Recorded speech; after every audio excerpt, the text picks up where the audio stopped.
So welcome everybody to Accelerate. We're excited to have you here and welcome to our session.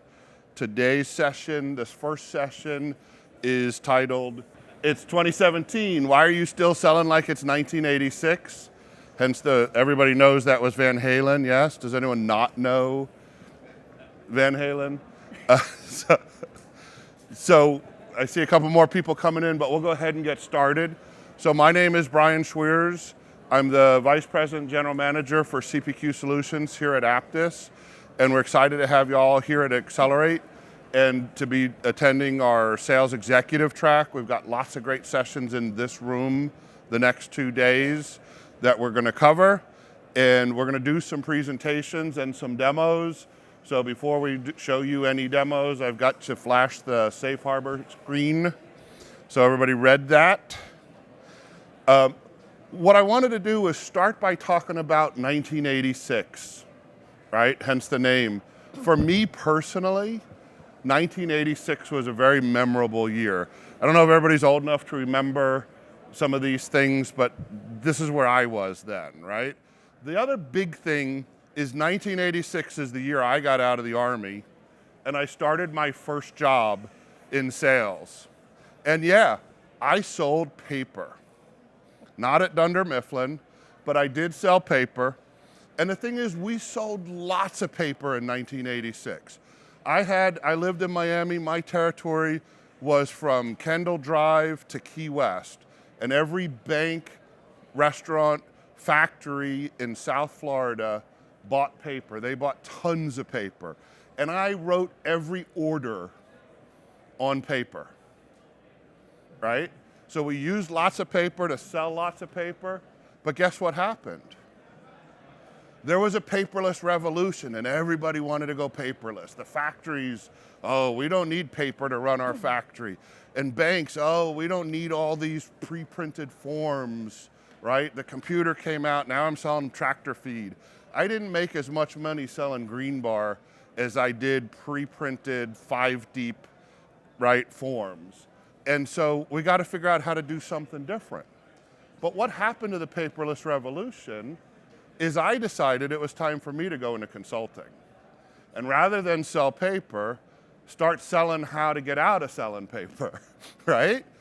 So what's next? There's this business transformation that directly affected me, but it also created an opportunity for me to help businesses make it through that journey, right?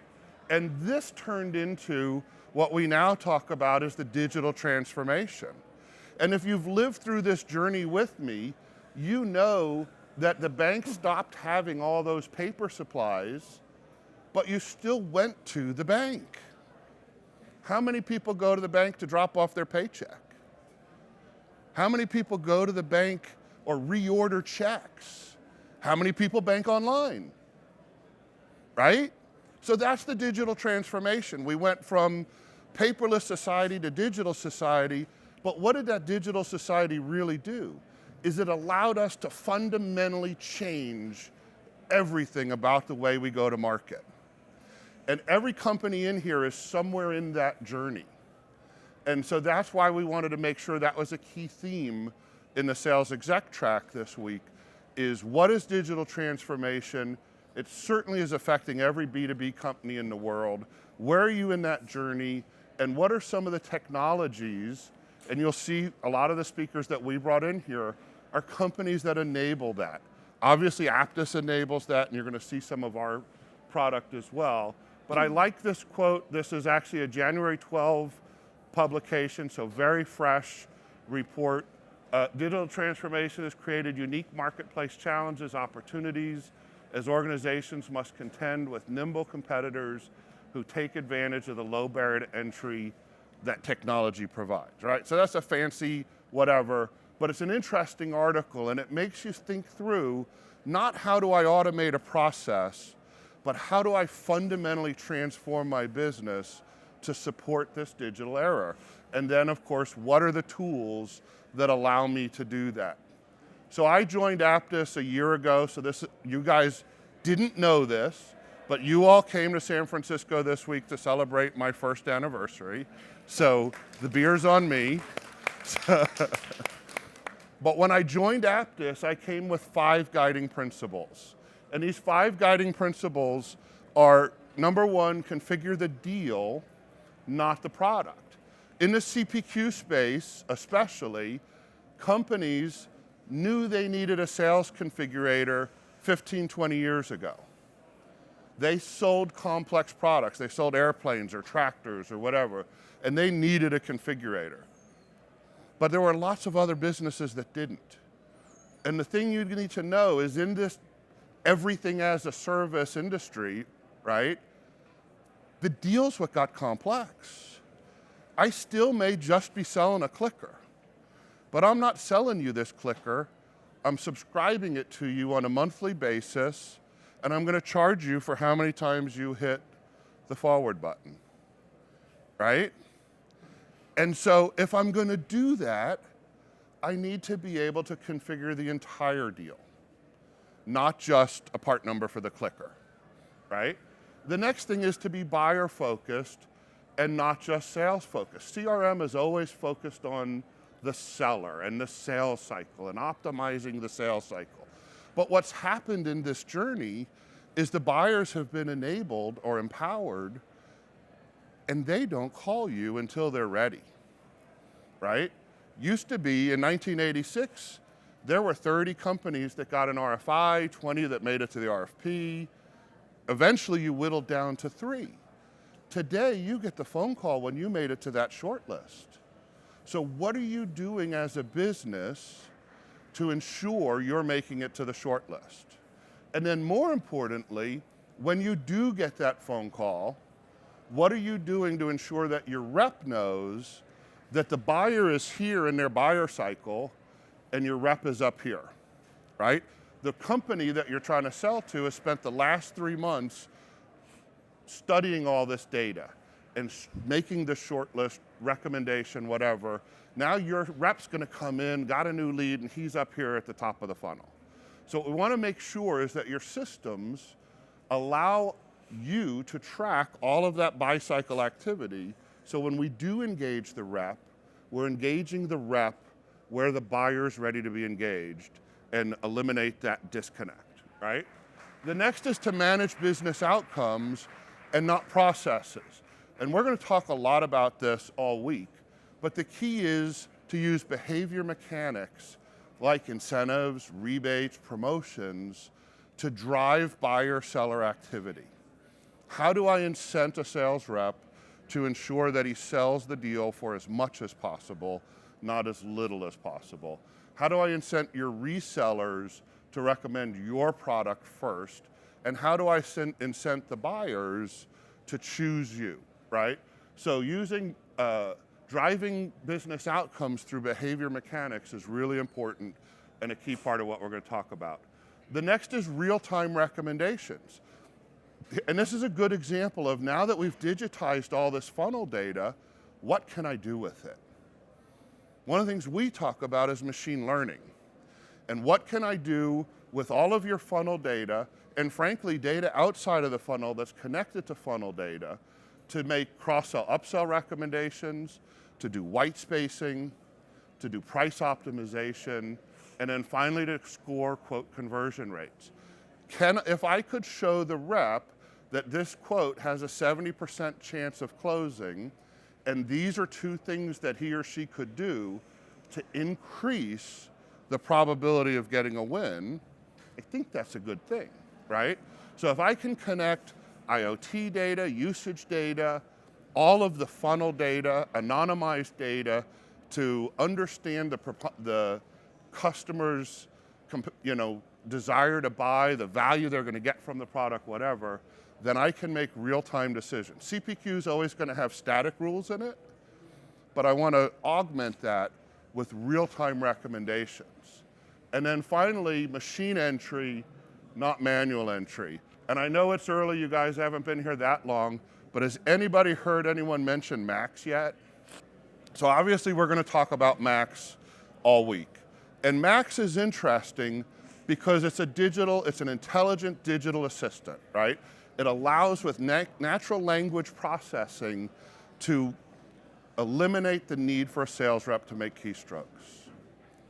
So the example I give is I left a customer and the customer said to me, Brian, if you increase the users by 10, reduce my discount by 5% and get it to me by tonight, I'll sign the deal. But I'm in a rental car heading to the airport. My kid's soccer game is tonight. I don't want to miss that. So I'm not stopping at Starbucks and opening my laptop into Wi-Fi. So what if I could say, Siri, pull up the quote for ABC, increase users by 10, increase discount by 5%, submit for approval. And the digital assistant, through robotics, was able to process those changes without me ever getting into my laptop. I could do it through Skype, through Facebook, through SMS, through Siri, through a number of devices that we all have access to. So that's why I needed to wear this, so I knew when you couldn't hear me anymore. So I like to talk about the quote-to-cash maturity curve. The reality is every one of you have a quote-to-cash process. You may not call it quote-to-cash, but if you're doing opportunity management, your goal is to convert opportunities to quotes and quotes to orders and orders to invoices and collect some money so you get paid as a rep, right? Quote to cash, pretty simple. So the question then is, where are you in that quote to cash maturity curve? And for many companies, they have multiple disjointed systems, manual processes, Excel spreadsheets, whatever. They've got a CPQ system, they've got a billing system, okay, great. But what they don't have is an integrated process. So for many companies, step one is to create that integrated end-to-end flow of quote to cash. And that's a good place to begin. But as we just discussed, the world is changing rapidly. So what we need to do is make sure that we can introduce the behavior mechanics into this quote to cash process. How do I ensure that your old reps that have made their quota for years are willing to sell the new products that are in their bag, right? So as you transition into new go-to-market strategies, the new reps will embrace them, the old reps may not. So what do I need to do to change that? And that's what we're going to do by introducing behavior mechanics into it. And then finally, the machine learning, which we already talked about, but right, so there's a curve here, and we can crawl, walk, run for sure, but we want to be thinking about how do we truly optimize the quote to cash process? And in my experience, it's an automated, integrated process, it's compliance through behavior mechanics, and then it's intelligence so that we're making the right decisions. So, and that's what quote to cash is here at Apttus, and I'm going to hand it over to Katie in a moment to do a demo of this, right? But this, you'll see this slide probably in many sessions. You see we've got a set of process apps, CPQ, CLM, billing, deal management, et cetera. Then we've got a set of behavior apps like promotions, commissions, and rebates. And then we've got the machine learning that can run various use cases that are pre-built, productized use cases. Today in CPQ I have 3, cross-sell, upsell, price optimization, and quote scoring. And then there's Max that can integrate with any of these processes, right? So it's at 2017, very different than it was back in 1986. Lots has changed, so we need to keep up with the changes. And with that, I want to hand it over to Katie, who is my SC today, and is going to take us through a demo. Awesome, thank you, Brian. So, Brian, just so you know, while I would admit to being alive in 1986, I will not admit to what age I was. But I know you know Van Halen. Yes. It was on her Spotify account. Yes, it was. Yes, it was. Okay, so to underscore what Brian's talking about, we're just going to quickly run through our vision of quote to cash. So essentially what you see up here on your screen is I'm a sales rep. I need to be able to see what my portfolio is. What do I need to be able to do? And here we're showing subscriptions, but this can be anything as a service. So as sales leadership, you can take this, I can take this as a salesperson, do the work I need to do, and then as sales leadership, you can roll this up to what you need to see. Okay, so jumping into a quote, here we're we have what we're calling faceted search or smart search. But what this allows us to do is notice how I'm typing in CRM. I've got an almost immediate list of products that are coming up, and then also note we've got support CRM, sales, etc. So let's go ahead and add the word sales. And so note that not only do I have all of my CRM sales products coming up here, but also even when I typed it in reverse order, now my sales CRM enterprise is coming up. So let's go ahead and configure that. So coming in here, this is just a pretty standard bundle. We're going to go and configure this, and we're just going to take whatever the defaults are. We're not going to configure this. I'm sure you'll see many demos over the course of the next 2 days. So let's go ahead and go to pricing. So here we've got our Sales CRM Enterprise. We're going to go ahead and jump to 200. And then, so here we also realize that we need portal infrastructure. So we're going to go ahead and add more products. We're just going to quickly type in our portal infrastructure. And then we're going to add, we'll just call it 5,000 to the cart.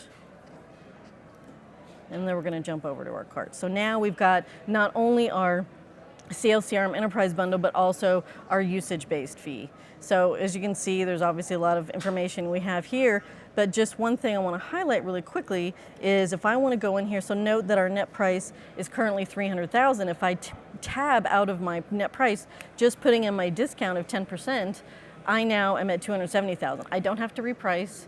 I don't have to go in and click anything else to know and see that my discount, my new net price using my 10% discount. So we'll go ahead and hit reprice just so we can apply that discount. So basically what that allows you to do is, as a sales rep, I can see what my percentage discount is prior to repricing and applying any changes into my configuration. So just really quickly, let's go into guidance. And what guidance tells us is it's using that machine learning that Brian was talking about, and it's saying, okay, what are my recommendations? It's not just telling me what my guidance is, it's telling me based upon discounting, based upon my region, based upon whatever dimension I want to use, what is my starting point? What's my range? What's my walkaway discount? And then what we all know is very important to salespeople is what their compensation is. Okay, to dive deeper into that, we can go take a look at the estimate incentive. So again, we've got a lot of machine learning and we've got an error. So let's jump out of that, move that to 1. So my apologies, of course it worked perfectly right before I walked in here. But essentially what that screen tells you is, it delves deeper into that guidance that we saw up in the deal guidance, and it's basically saying, based upon your current quota for this quarter, here is what your incentive looks like. Okay, so let's go and finalize that. Okay, so now again, we're finalizing quote. We're seeing that we have this sales enterprise and we've got that usage fee structure in there. So let's go ahead and generate our order. So what this allows you to do is not only automatically generate this, which you can configure, but also if you so chose, you could say, okay, well, if I'm a contracts person or a legal person, I want to generate this in Word, but as a sales rep, I only want them to be able to generate the non-editable version. And here, what more importantly, is I can preview this. I know now what my customer sees before I send it to them, which I think is a really important piece. Okay, so jumping back into the proposal, we're going to go ahead and so basically from our perspective, 10% discount looks great. I don't need approvals based upon all these other factors. And we're going to go ahead and, oops. So we're going to, so at this point, essentially we would go in and we would send this via, any one of our e-signature tools. I'm not going to do that for purposes of time here, but so let's just assume that it's come back fully signed. So let's go ahead and just move that to accepted. Okay, so we're going to go and accept this order. So what you're seeing here is, kind of the user-driven version of what it would be automated. Let's just say you've got a fully executed contract that comes back in via your e-signature tool. It has now come in and says, hey, okay, this looks great. I've gone ahead and I've created an order. I've gone ahead and I've created my assets. Now on the auto creation of the order, you can have that set up such that it automatically activates, which is what we have here, or you can have it set up based upon business conditions. It's totally up to you. Okay, so here we're back in our opportunity. Let's go ahead and jump over into our account. And so we're going to see a couple things here. We've got now a single view of everything going on with this account with our current customer, right? We've got our orders, we've got our asset line items, and then we've got our invoices, billing schedules. Again, all this is generated automatically based upon that one process that came in and got accepted. So we can also optionally go in and I can generate invoices. I'm not going to for purposes of time, but we're going to go ahead and go, but essentially you can generate this. Again, it's all based upon how you've already pre-set up your products. And then also, finally, I just want to point out that if you remember, we added a portal usage product previously to our order.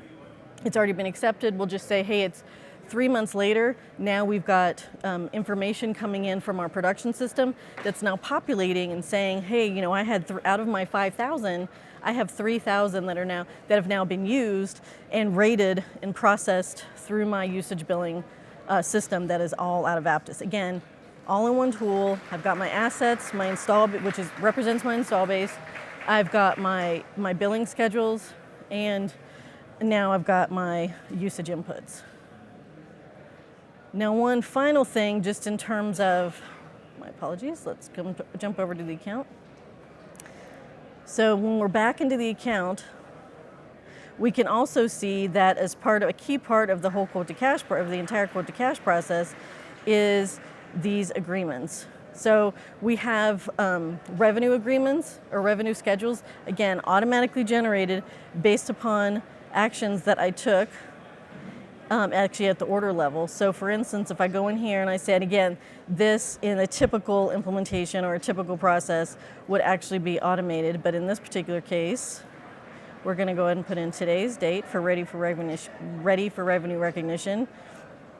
Again, I've got various levels at the account level. I can see where I'm at revenue-wise, order-wise, etc.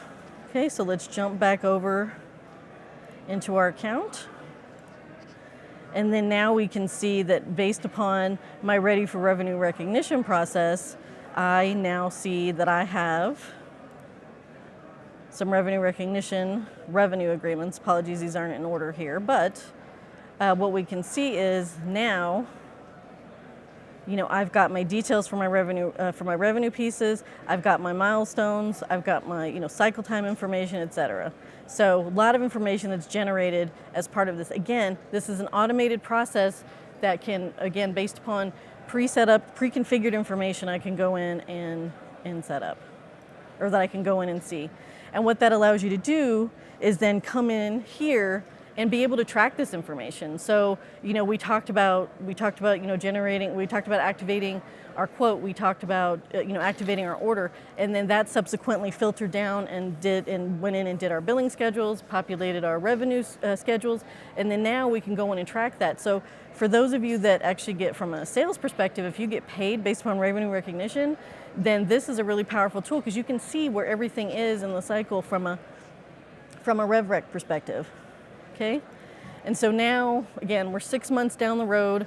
I now have, you know, the customers come back and said, oh, well, I'm really enjoying the product and my company's growing, which is definitely what we want. So we're going to go ahead and we're going to go in and we're going to add some licenses. Okay, so here a couple of things are happening. It's taking into my, what we call at Apttus, our installed products page. But really what this represents to you is the asset, or the install base that I can transact against as part of my flow. And keep in mind, this is all being automatically created for you as transactions are happening in your system. Okay, so let's jump over to Sales CRM Enterprise. We're just going to do a really quick change here. So note that it's 200 quantity. So I'm just going to go ahead and jump over to my cart. Note that I have 200 quantity today, and I'm going to go ahead and bump this up to 500. We'll just reprice. Note that, you know, right now we're at 675,000, and then we're not going to do any more discounts or anything on here. So we're going to go ahead and finalize that quote. Okay, and then so what we're running out of time here, but here once we go through here and we accept and go through all these pieces, then what will happen is it will update in your install base, and it'll say, okay, here's my new quantity of 500, here's my delta pricing, my delta quantity, and then it'll also calculate the delta price for you, and it'll go in and it'll say, okay, I had 200, now I have 500, what are my deltas? So I can clearly see what my install base looks like. And then of course, the key part of that is then all this information flows down to your billing schedules and adjust them based upon the change you made. It will flow down to your revenue recognition allocation and make those changes. So again, at any given point in your cycle, you will always be able to see where everything is, and for purposes that gives you what's essentially a single source of truth, and that's regardless of the source.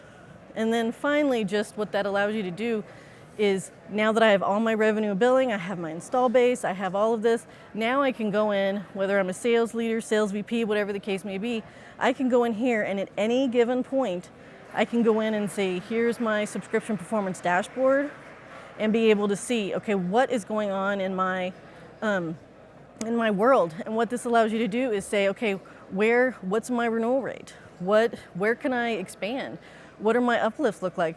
We're looking at any churn information here. And also, not only does this information give you this real-time ability to see what your business looks like and be able to take action on it, but also white space reporting, right? I don't have that in here, but again, by having this information, that really gives you the power to be able to do those kinds of things. So not only can you see your total contract value, how your reps are doing, but also total customer value, right? If any of you have a revenue sharing model, this is super powerful. This is something we did at 2 companies ago. But what it allows you to do is say, okay, not only what I sold you as part of your initial deal, but then also, if I've got a revenue sharing model, how much have you brought in as part of that model? So what is your total customer value? And this gives you total customer value, single source of truth, and of course with partnership with Apttus, true business transformation, which will not only increase but exceed both your business goals and ROI. And that concludes my portion. Thank you so much, Katie. Thank you. That was a great demo. Can you just flip over real quick? So obviously in the new world, subscription models matter. We talk about land, expand, and renew. And so what you saw in her demo was an initial landing where she sold a customer a new product, and then they came back and expanded their need, right? They needed more users. They have more usage than they had originally. Everybody carries a phone. At some point, your data plan starts charging you $15 a month. You go to the next level data plan. If you're using it, you're going to pay more for it. And that's the key. So what we've seen with our product is, last year we did an independent study and we saw some results. And these are some of the types of results that our customers are seeing through using our products to solve some of these problems. Today our focus was the subscription model.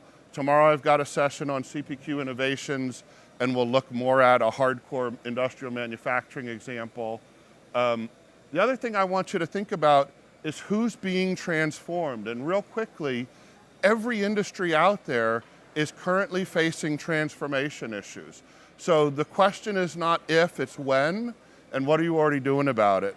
And then finally, in my last 20 seconds, these are the companies that are speaking in this room over the next 2 days. Microsoft is gearing up now to talk about what they're doing. We've got the CPQ analyst, John Bruno from Forrester. Michelle from Rogers is going to talk about how she's using our tool to do much like what Katie showed today in the comms industry. We've got LinkedIn coming to talk about what they're doing and how social selling has changed. Greg from Getty Images. We've got a panel with customers and partners that are all going to kind of talk through it. Inside Sales. TiVo is a really interesting one because TiVo is an example of a company that did transform. They were a digital disruption in TV, but they got disrupted. And so they evolved too. So even the newest companies have to evolve to stay alive in today's world. Amy's going to talk about hearts and minds. So anyway, a great lineup, and I know I'm out of time, so look forward to seeing you here today and tomorrow, and that you'll spend lots of time in room C. With that, thank you.